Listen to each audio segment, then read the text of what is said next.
Hello, I've been working on a Claymation film clip for my group NEOFIX. It's set on Mars, and unfortunately the harsh, dusty terrain has got into the clay of our main character, and he is a little worse for wear. So we need to make a new protagonist, and I'm going to show you how we do it.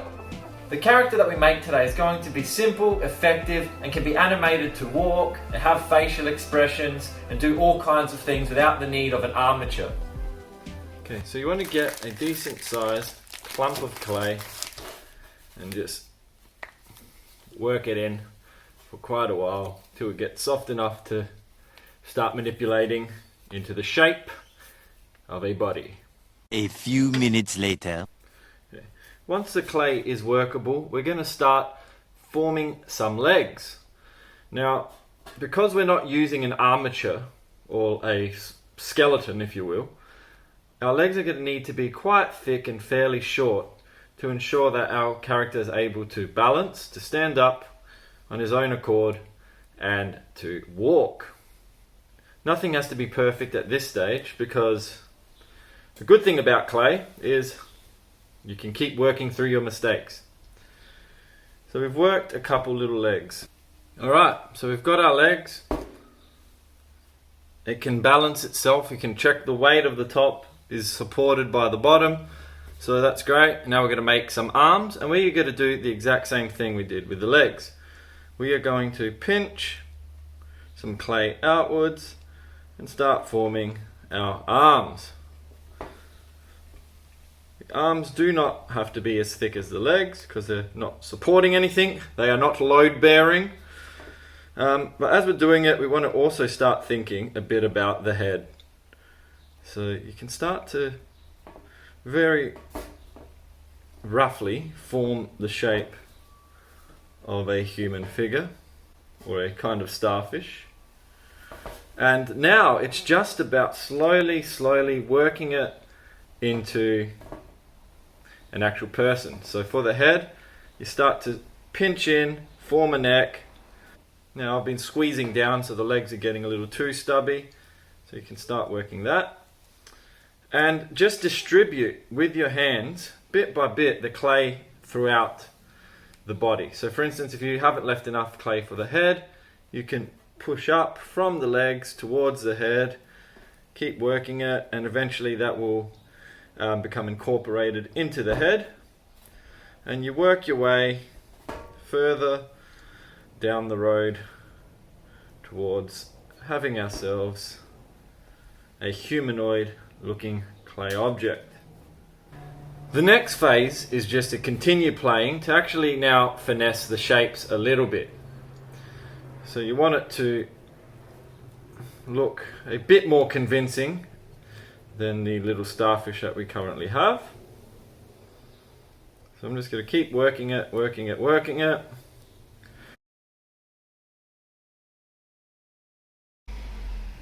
So here is our Clayman, and it's time to start forming a bit of a nicer head and a face. Using my old clay figure for reference, what I need is a bit of a nose.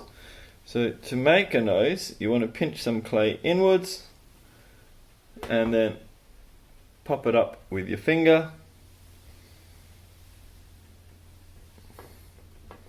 And then just start forming the appropriate shape. Obviously there's no rules here, it's completely creative. These are not realistic looking clay figures. These are simple, fun, effective little figures that you can use to tell your own story. My character has a nice set of grey hair, so I'm going to work some white clay nice and thin and then plop that on his head like a hat. I'm going to form the shape of hair that I want. Now my trusty tool, being Greek, I have a souvlaki stick, and what I'm going to do is contour the lines of his hair. So this guy has got it nice and slick back. Bear in mind that when you're a messy bugger like me, there's a lot of color cross contamination on the clay. So try and keep your hands clean to avoid that, but I'm not about perfection. I'm about getting a job done.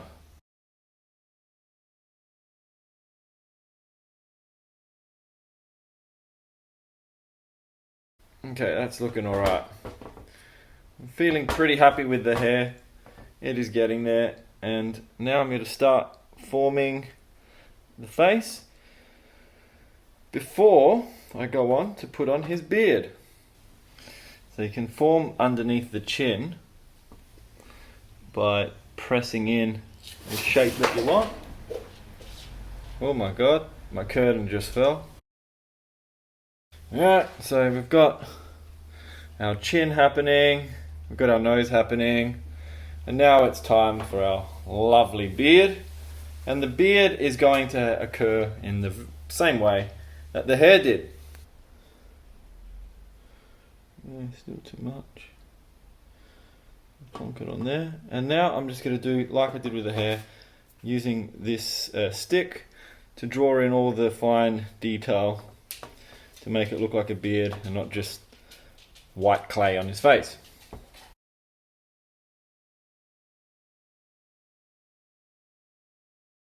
Okay, so he's got a nice beard, and now it's time for his mouth. Easy part. Using the blunt end of the stick, shove it in where I want the mouth, and I just, sorry, camera is confusing me, make the mouth hole, like that. So you can use the stick whilst animating him, and press the mouth in, close it, give him looks of shock, of awe, of happiness, of sadness. So it's a very, for a simple character, you're able to get a wide range of expressions. Now the eyes. So for the eyes, I'm going to have to take him out of our old character. Poor fellow, because he is looking terrible. For the eyes, I used 2 little needles, pins, whatever they are, some kind of sewing implement, and I just stuck them where I wanted the eyes to be. I drew little pupils on him as well, as you can see with the texture. Look at him, isn't he looking handsome?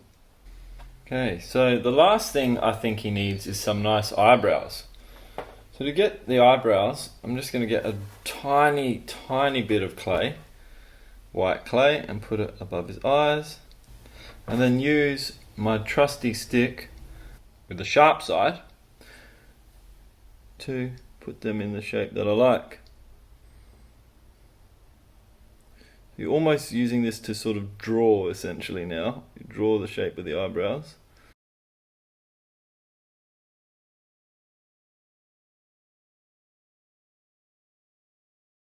And from the ashes rises a new star. Here he is, ready to get filming. Alright, so now me and my boy are going to get back to some serious filming. Please make sure to like, subscribe, hit the bell button, and check back with us so you can see the film clip when it drops in a few weeks' time. Till then, keep it something.